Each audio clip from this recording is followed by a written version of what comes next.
هغي صفات وورو د هغي کمالات وورو د هغي معجزات وورو نو بیا زمونږ استاسو پزلونو کې هم د حضور علیه الصلاۃ والسلام مینا دا را تازه شي او زمونږ هم د خپل پاک حضور پاک پیغمبر خاتم النبیین رحمت للعالمین حبیب کبریا احمد مجتبی جناب محمد مصطفی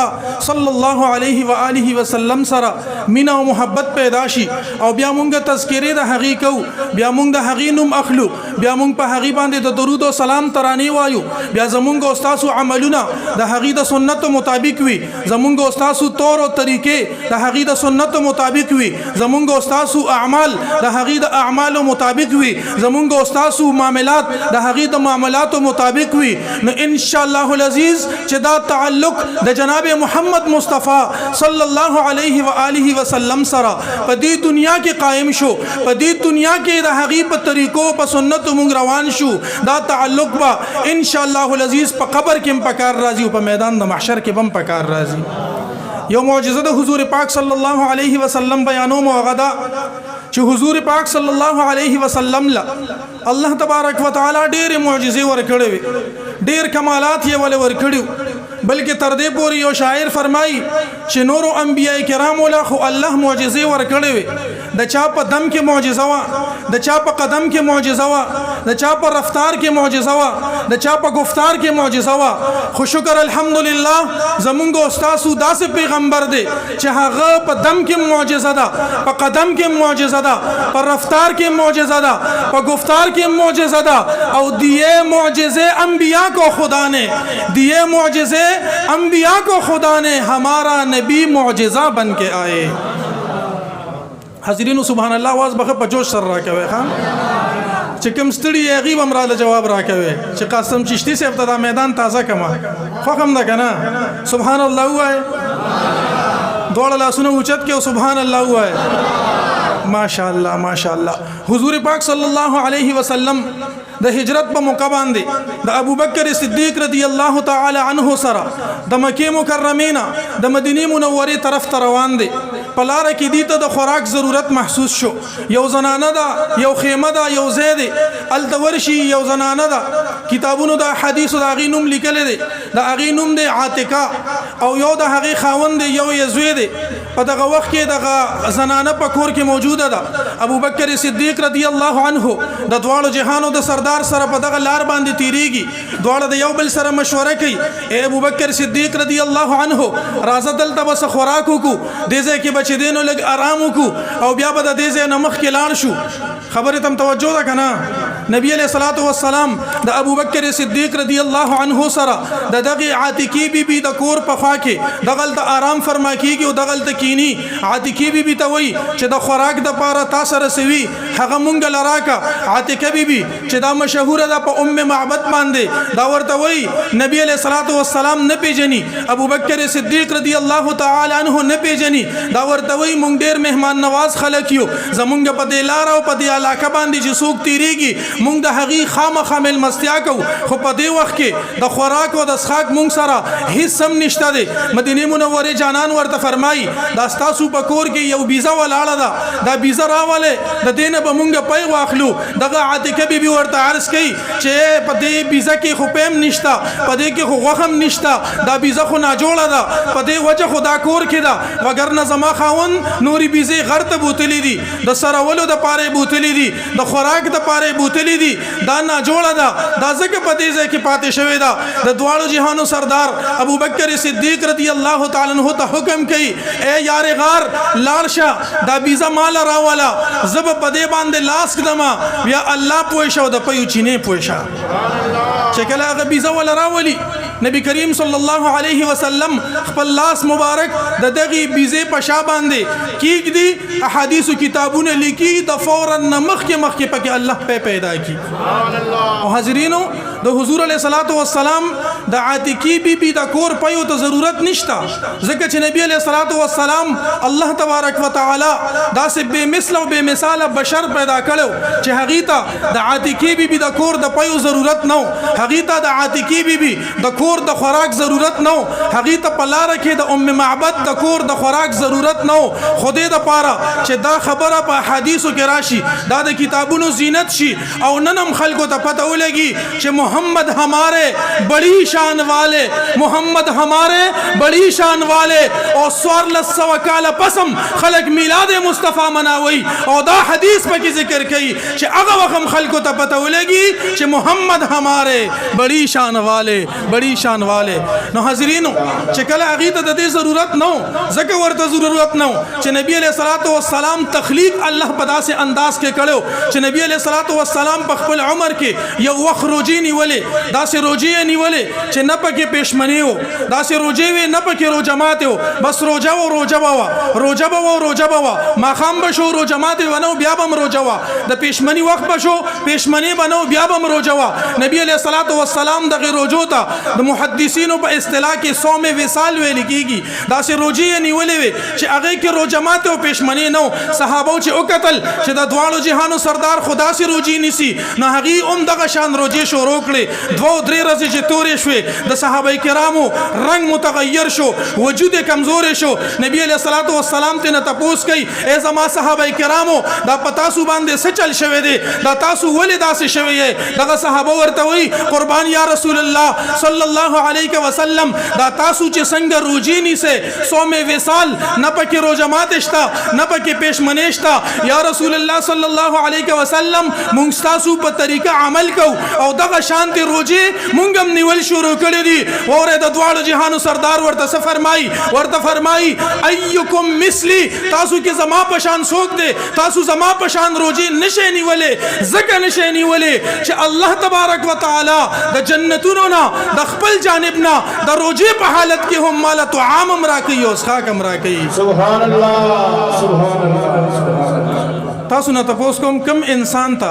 چې د روجې په حالت کې د الله نه خوراک او اسخاک ملاويږي د هغه د عتیقی بی د کور پيو ته ضرورت جواب را کې ضرورت بل مثال در کوم نبی علیہ الصلوۃ والسلام یو ځل پلار روانو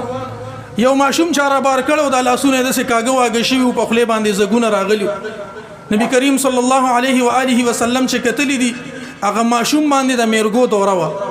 نبی کریم صلی الله علیه و آله وسلم بهترین طبیب د ټول دنیا طبيبان د دې د خپو د دې د درخور ته لګیشه نو نبی علیہ الصلوۃ والسلام په دغه ماشوم باندې دمه چولې دي او هغه ټیک شوی دی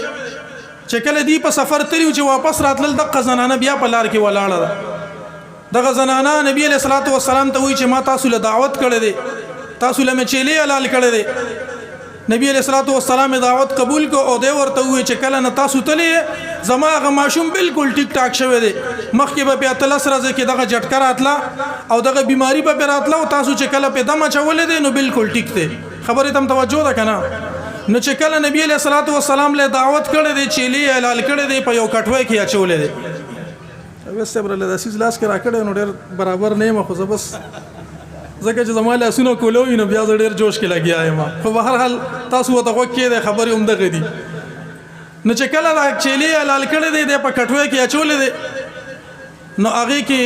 ټول چيلي په کې اچولې دي نبی علیہ الصلوۃ والسلام کې ناستو اوس وته په سمسه باندې په یو پلیټ کې خوراک اچي نبی کریم صلی الله علیه وسلم د غبیبی ته وی اعتنی ذراعا ذراع چې دا په عربی ژبه کې د چيلي د مخکنی خپې ته وی یعنی مټ ته وی دا مخکنی خپې چې وی د ته ذراع وی نو چې کله نبی کریم صلی الله علیه وسلم د غزنانه ته وی اعتنی ذراعا مال ذراع راکا یعنی د چيلي مټ را لراکا هغه ول یو مټ را باسوره کولا بیا نبی کریم صلی الله علیه وسلم په دوباره باندې وی اعتنی ذراعا مال بل مټ راکا بل مټ ورک صحابه دغه ادم لیکل دا چې نبی علیہ الصلوۃ والسلام په دواړو لاسونو باندې دغه ذراع نیول او په خپل غاخونو مبارک به د هغه نه غوخه لرکوله چې کله دویم ذراع ولا ورکو نو سو مټه شو جواب راکې سو مټه شو دغه زنانه دغه کټوي نه سو مټه راو باسل او چيلي کې سو مټو نه دوی پکې کنه بس ختم شو کنه نبی کریم صلی الله علیه وسلم په دریم ځل باندې دغه زنانه ته وی اعتنی ذراعا مال ذراع راکا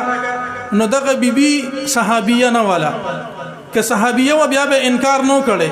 ځکه چې صحابو ته پته وا چې نبی علیہ الصلوۃ والسلام وی بس کار کوي الله به کار کوي یو ورځ علي رضی الله تعالی عنہ ته نبی علیہ الصلوۃ والسلام وی لاړ شه د کجوري ته وایا د دواړو جهانو سردار کجوري غواړي هغه ورته نه وی چې قربان دی کې خو کجوري نشته او دا خو د جمی موسم دی او دا خو خالی ده نه تل دې صادر یې غړولې دی او اونې ته وی هغه بهترین پیغمبر په میلاد کې موتا ناسیو چې اونم د هغې په خبرو باندې پوهېدلې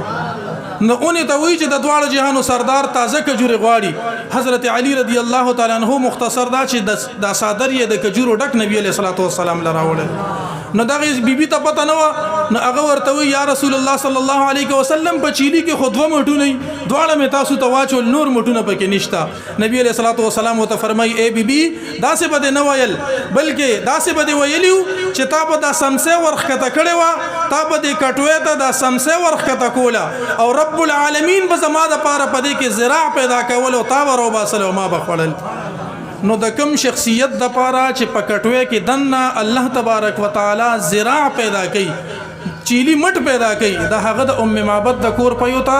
ضرورت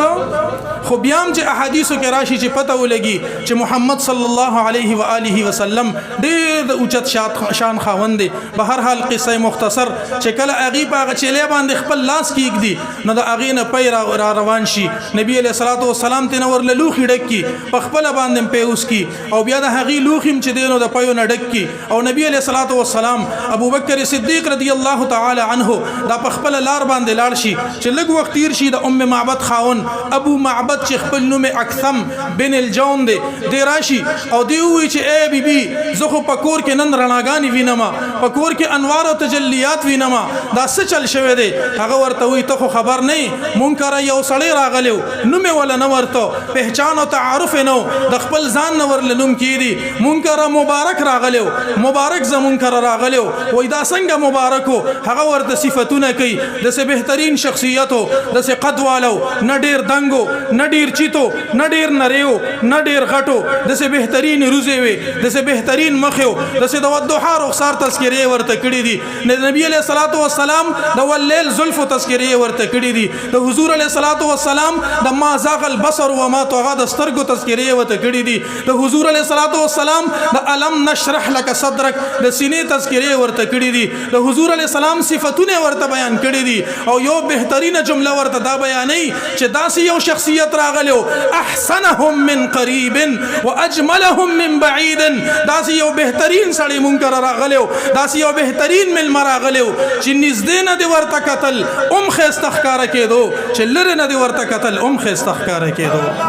د دې علما وضاحت کوي چې مطلب یې څه دی چې نږدې نه دی ورته قتل خستو د لره نه دی ورته قتل خستو وی مطلب دا دی بعض انسان د لره نه خستخکاری چې نږدې ولا ورشه د مخ شکل او صورت یې بل شان وی یا بعض انسان د نږدې نه خو خستخکاری د لره نه چې ورته ګوره نو کوګو بل شان ښکاری نو دا بیبي گویا کې د حضور علی السلام دا صفت بیانې چې دا سه مبارک شخصیت راغلو احسنهم من قریب واجملهم من بعید چې نږدې نه د قتل او کلر نه د قتل د دواړو جهانو سردار خستخکار کېدلو یو تفسیر علما دا کوي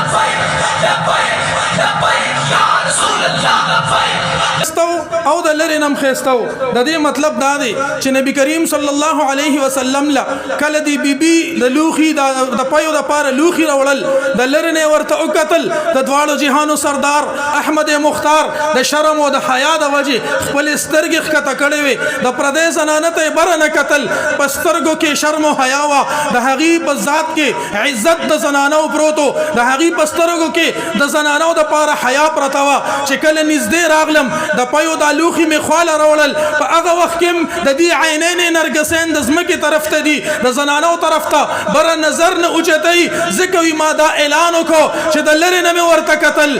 خستخکار کېدو چې نږدې نه ورته قتل خستخکار کېدو او بعض علماء دا وضاحت او تشریح کوي چې نبی علیہ الصلوۃ والسلام په اعتبار د مرور د زمانه سره چې چالي دلې ده په هغه زمانه خلکو چې لیدلې ده د چا ور سره واسطه راغلې ده د چا ور سره تعلق راغلې ده هغه وی چې آو د مدینه جانان چا د نږدې نه لیدلې ده ورته خستخکاری چا چې د لری نه لیدلې ده هغه وی چې د مدینه منوره جانان د ټول جهان د خلکو نه خسته ده چا چې د نږدې نه لیدلې ده په هغه کې یو صحابي سید سیدنا ابو هريره رضی اللہ تعالی عنہ هغه فرمای ما رأيت شيئا احسن من رسول الله صلی الله علیه وسلم كأن الشمس تجري في وجهه. چا چې د نږدې نه لیدل دي هغه اعلان کوي چې ما د مدینه د جانان نه بل سړی خسته نه دی لیدل دومره خسته تبه چې نور د جانان په اننګو باندې زلیږي. او چا چې د لری نه لیدل دي هغه وي که صورت د محمد نه پیدا کړي با خدای نه دا دنیا نبوت په محمد باندې تمام شو نشته پس د محمد نه انبیا خدای مګرا بهشکه چې بنده دي نور کل والا صفات دی پر اختیار ز رحمان د محمد د در خاک روبیم که خدای نکله دی در جدا نو کنيز دینه چالي دلې هغه وي نبی علیہ الصلوۃ والسلام خسته دي. جابر ابن سمره رضی الله عنه فرمای یو ورځ میں نبی علیہ الصلوۃ والسلام مخ مبارک تا قتل برم سپوږمې تا قتل لاندې مې د جانان مخ مبارک تا قتل چې جانان مخ مبارک تا ګورم رڼا ده پکې سپوږمې تا ګورم رڼا ده پکې د جانان مخ مبارک تا ګورم خسته را تخکاری سپوږمې تا ګورم خسته را تخکاری د جانان مخ مبارک تا ګورم د نور شغلی دی پکې چې کله سپوږمې تا ګورم په هغه کې نورانیت ده. ما وې چې کم یو ته خسته وې ما سپوږمې ته خسته وې کله جانان مخ مبارک ته خسته وې ما فیصله مې کوله چې کم یو حسن به پی کوي او کم یو حسن به خوږ وي کم یو حسن به زورور وي. فیصله مې دا وکړه فاذا هو عندي احسن من القمر چې د جانان مخ مبارک د سپوږمې نم ډیر خسته دی. نو دی د نږدې نه لیدلو هغه وي چې د جانان مخ مبارک دا د ټولو نه خسته دی او چا چې د لری نه لیدلې هغه وي واه کیا جود و کرم ہے شہبت خاطرہ نہیں سنتا ہی نہیں مانگنے والا تیرا. نږدې نه چې چالي دلې هغه وي دی د ټولو نه خسته د لری نه چې چالي دلې هغه وي خسته. وګوره کنه عائشه بیبي فرمای ما نستن رو کا شوا ډیر ور پسې وګرځیدم پیدا نشولا د دواړو جهانو سردار ته می د خپل مخنا دا پرده لري کا چې ماته دا تیارا پر رڼا کې بدل شي. فرمایي چې کله هغه تیارې ته مخ را سرګن کو او کله هغه د خپل مخنا د بشریت پرده لري کړي فتبینت الابره بشعاع نور وجهه د جانان د مخ مبارک پر رڼا کې ماستن اومندلا.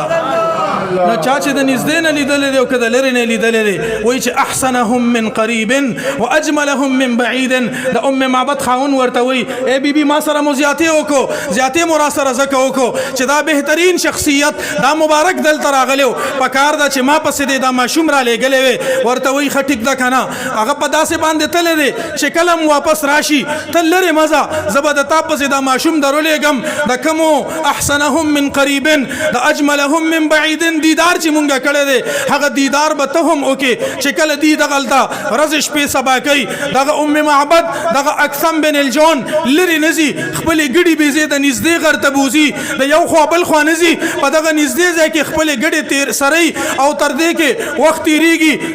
ورځ شپې تیریږي وخت پکې تیریږي. الته نبی علیہ الصلوۃ والسلام مسجد نبوي او مدینه منوره ته تللی دی الته کې هغه د خپل مسجد تعمیر شروع کړی دی مهاجری او انصارو په مینس کې مواخات قائم کړی دی. دلته معبد د هغه بچي او ابو معبد د دواړو جهانو د واپس راتلو په انتظار باندې دي. ورځ تیریږي خو نبی علیہ الصلوۃ والسلام سره ملاقات ونشو سو ورځ تیر شوه دغه ماشوم د امور دغه ماشوم ته وی بچیا پکور کې سودا ختمه ده راځه چې دغه کلی بازار ته لاړ شو او التنه سودا وروړو دي چې روان شوی دي هغه ځای ته ور رسیدلی دي هغه ځای کې سودا نه ده برابر شوی خو کې بل کلی ته تللی دي الته سودا نه ده برابر شوی هغه خار ته رسیدلی دي هغه بهترین خار ته رسیدلی دي چې په هغه مبارک شاعر فرمای اس شهر میں بک جاتے ہیں خود آ کے خریدار اس شہر میں بک جاتے ہیں خود آ کے خریدار یہ مصر کا بازار نہیں شہر نبی ہے.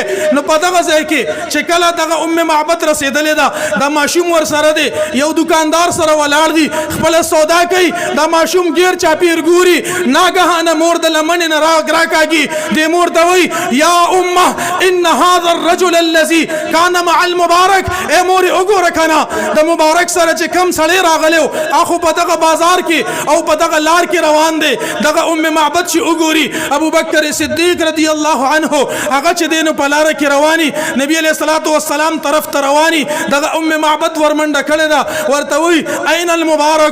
اين المبارک مبارک چرته دی نبی علیہ الصلوۃ والسلام چرته دی هغه د تپوس کوي کم مبارک یادوي بیا ورته دی خپل قصه وکړه ورته وی راځي چې بوم زم د دواړو جهانو سردار احمد مختار جناب محمد مصطفی صلی الله علیه وسلم سره ملاقات کی او کلمه د لا اله الا الله محمد رسول الله دا وی واپس را روان شي مور او زوی په خپل منځ کې مشوره کوي د یو بل سره خبرې کوي دا ماشوم وته وی مورې چې کور ته لاړ شو زبر د بابا جان ته ویم چې زمونږ د مبارک سره ملاقات شوه دی دا مور وته وی نه بچي ته وړو کې ته به ورته نه وې زه مشره مده کور زه به ورته ویم چې زمونږ د مبارک سره ملاقات شوه دی دا ماشوم ورته وی نه تا خو سودا کوله دا خو ما ولیدلو د مبارک مرګري په لار کې روانو دی په خپل منځ کې دا خبرې اترې کړې دي ماشوم په خپل ځل کې وی چې زه بابا جان ته ویم دا مور وی چې زه به د بابا جان ته دا خبره کوم کور ته تللی دي د خاون په انتظار دي ابو معبد چې کور ته راغلی دی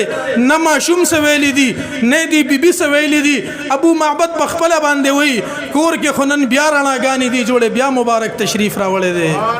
دی ورته وی نه مبارک خو تشریف نه دی راوړی خو هغې سره چې کم ایمان دولت دی د ایمان دولت چې کم تقسیموي هغه دولت زمون کور ته ضرور راغلی دی نو حاضرینو د حضور علیه الصلاۃ والسلام دا معجزه وه چې هغې په بیزه باندې لاس کې ښودل هغه بیزه کې فلفور پیدا شو او دې کې دا پی څومره وختو په دغه وختو توجه غواړم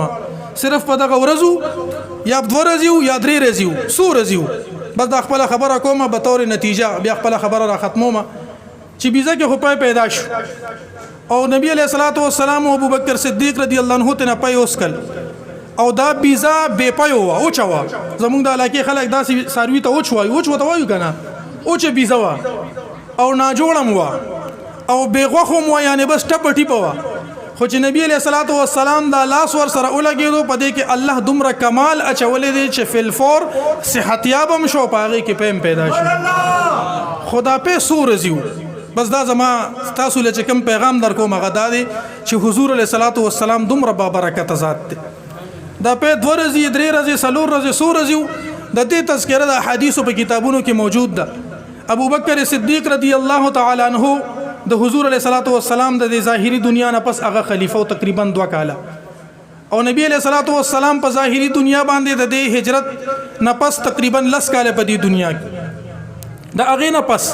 د نبی علیہ الصلوۃ والسلام د 10 کالو ژوندګۍ نه پس د ابو بکر صدیق رضی الله تعالی عنہ د 2 کالو د دور خلافت نه پس د عمر فاروق رضی الله تعالی عنہ په دور کې تقریبا پشپغم یا په 1 کال باندې یو د قادسالی راغلی و د دې قادسالی په باره کې ډېر حدیث دي اثبات د ندا یا رسول الله باره کې هم دې باندې حدیث دي ډېر حدیث دي په دې باندې عام الرماده وته ویل کېږي د شګو د خورو کال وته ویل کېږي بارانونه د 9 میاشتو نه کېدل او خورې شګې بال وته ډېر قادسالی راغلی و او احادیثو کتابونو کې د دې خبرې تذکیری نشته چې یاره اوبه به چېرته میلاوې دی خوراک به چېرته میلاوې دو خو د دې خبرې تذکره ضرور شته چې د هجرت نه 18 کاله پس به خواږه او بهترین په د معبد په کور کې د دغې بیزې نه میلاوېدل نو 18 کاله پورې دغه بیزه چې دا په دغه کور کې موجوده وه شاید چې د دې نه وروسته بیا موجوده وه خو دا د حضور علیه الصلوۃ والسلام د لاس برکتو که ما او تا محافل مناوو ما او تا د هغې معجزات بیانو ما او تا په هغې باندې د درود او سلام ترانې وایو ان شاء الله العزیز په دې دنیا کې هم الله تبارک وتعالى د حضور علیه الصلوۃ والسلام په وسیله باندې مونږ ته برکتونه نصیب کړي په کوم ځای کې چې دا محافل کیږي په هغه ځای کې هم الله تبارک وتعالى خپل ظاهري او باطنی رحمتونو نزول کوي او ان شاء الله العزیز دا د حضور علیه الصلوۃ والسلام صفت به په ورځ د قیامت باندې هم زمونږ او تاسو په کار راځي الله تبارک وتعالى دې زمونږ او تاسو په زړونو کې د حضور علیه الصلوۃ والسلام مینا محبت واچولي کې د خپل رور جناب اویس صاحب واحد صاحب یاسر صاحب او د خپل مشر جناب گوهر صاحب دی ډیر زیاته شکریا ادا کوم چې اغي ته موقع کې ماته د سو کلماتو ویلو توفیق راکو الله تبارک